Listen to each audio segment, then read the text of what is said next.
Bienvenue sur Africa 24 dans cette nouvelle édition de l'Africa Tonight. Voici les titres de l'actualité. Le Maroc multiplie les signes d'apaisement à l'égard de la Mauritanie. Les deux pays viennent de frôler la crise diplomatique suite aux récentes déclarations du secrétaire général de l'Istiklal, un parti nationaliste marocain. Et la pérennité des jeunes entreprises, plus qu'un défi au Cameroun, où plus de 70% des PME créées depuis 2010 ont disparu en moins de 5 ans.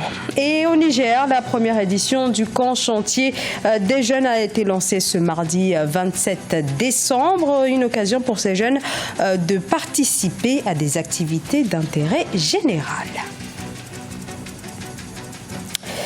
Les tractations entre pouvoir et opposition se sont donc poursuivies ce jeudi 29 décembre en République démocratique du Congo sous l'égide de l'Église catholique. Il s'agit de la dernière ligne droite avant la signature éventuelle d'un accord politique. Parmi les points de crispation, la séquence des prochaines élections, le contrôle des gouvernements provinciaux ou encore des cas de condamnation de nombreux opposants au régime du président Joseph Kabila, mais l'Église catholique dit espérer un accord ce vendredi 30 décembre. Le royaume chérifien tente d'apaiser les tensions avec la Mauritanie afin d'éviter l'éclatement d'une crise diplomatique après les récents propos tenus et également très controversés tenus par un leader politique marocain qui déclarait que la Mauritanie était une terre marocaine. Maria Madramé. Les conséquences auraient pu être plus périlleuses. Pour éviter une crise diplomatique, le Maroc tente d'apaiser les tensions avec la Mauritanie. Suite aux propos de Hamid Chabad, le leader du parti l'Istiklal avait déclaré que la Mauritanie était une terre marocaine. C'est une déclaration irresponsable qui a fait bondir et rebondir l'opinion publique en Mauritanie. C'était un vieux champ de guerre dans les années 60, au moment où la Mauritanie accédait à l'indépendance. Et on pensait que c'était enterré. Et là, c'est certainement déterré. C'est lié un peu à l'ambiance sous-régionale dans le Maghreb et les tentatives du Maroc de vouloir rapprocher la Mauritanie de ses positions. Mais je ne suis pas sûr que les Mauritaniens soient tentés de devenir, entre guillemets, marocains. C'est malheureux que le parti national ait à faire cette déclaration. L'affaire est prise très au sérieux au Maroc. Ce mercredi 28 décembre, une délégation marocaine dirigée par le Premier ministre Abdelila Benkiran s'est entretenue avec le président Mohamed Ould Abdelaziz pour dissiper tout malentendu entre les deux pays. Un déplacement apprécié en Mauritanie. C'est un bon geste diplomatique qui ça va permettre de démarquer et de démasquer ce qui se passe au Maroc. Mais nous sommes habitués à ce fait parce que de temps à autre, il y a toujours des déclarations. Il n'y a pas de confusion à faire. Ce n'est pas l'État, ce ne sont pas les organes officiels qui ont pris ces déclarations, mais plutôt un parti politique qui est connu et reconnu comme étant expansionniste, tant du côté du Sahara et de la Mauritanie que du côté de l'Algérie. Le Sahara demeure un des points sensibles des relations entre le Maroc et la Mauritanie. Le parti de l'Istiklal a longtemps défendu une thèse du Grand Maroc qui engloberait la Mauritanie jusqu'aux frontières du fleuve Sénégal. Mais cette visite du Premier ministre marocain semble apaiser les tensions entre les deux pays.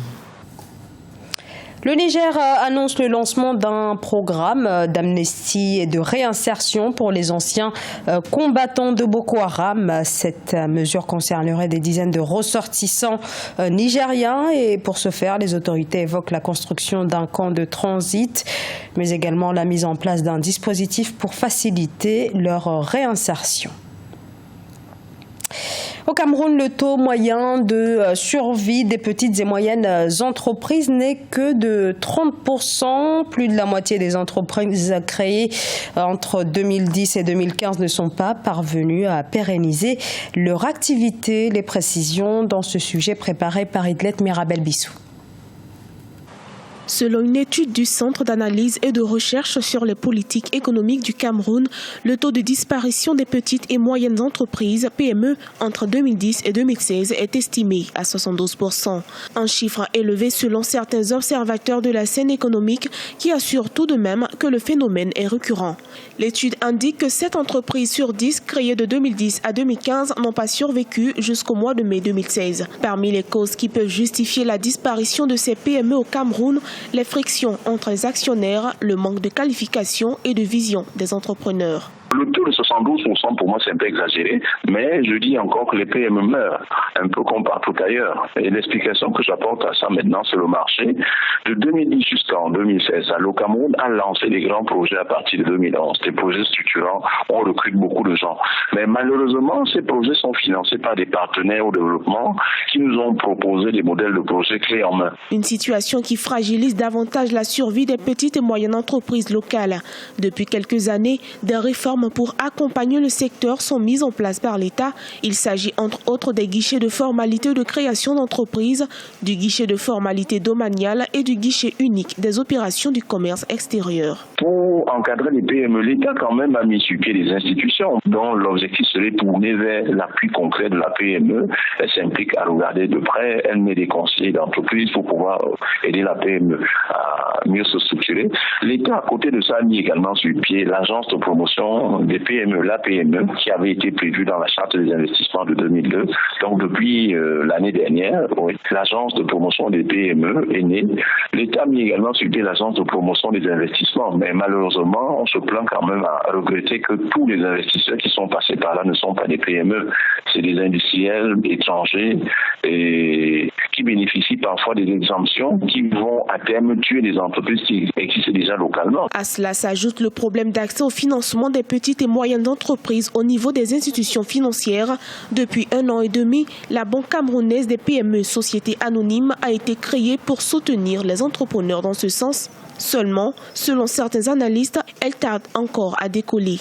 Recapitaliser cette entreprise financière et la transformer en une banque de développement serait un avantage considérable pour les PME camerounaises, selon les économistes.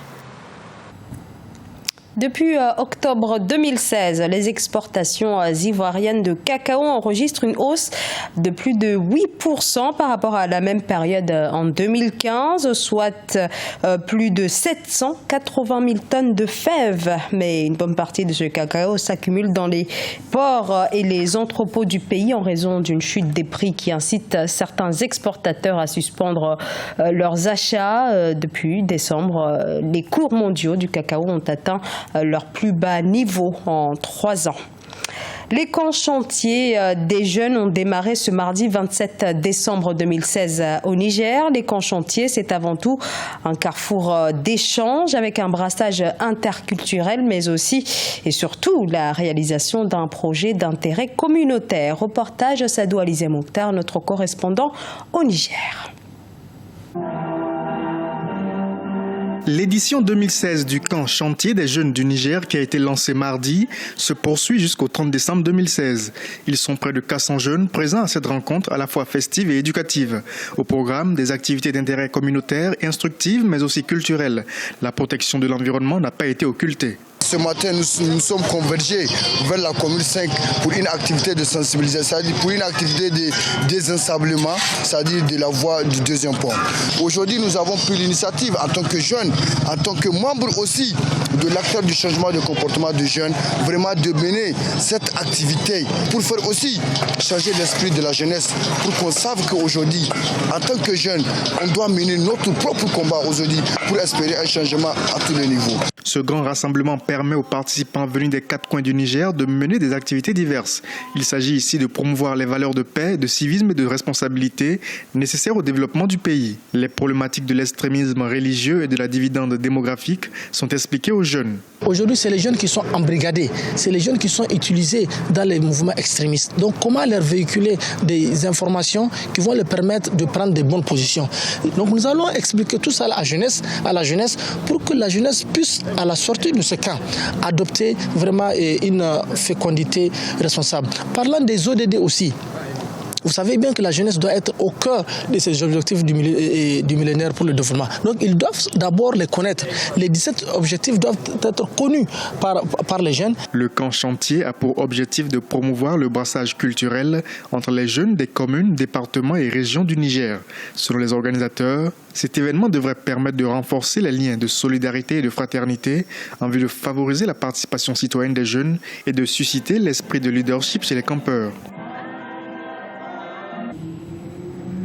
Ce journal a été réalisé par l'ensemble de la rédaction. Merci pour votre fidélité. Dans un instant, une nouvelle édition de l'actualité sur Africa 24.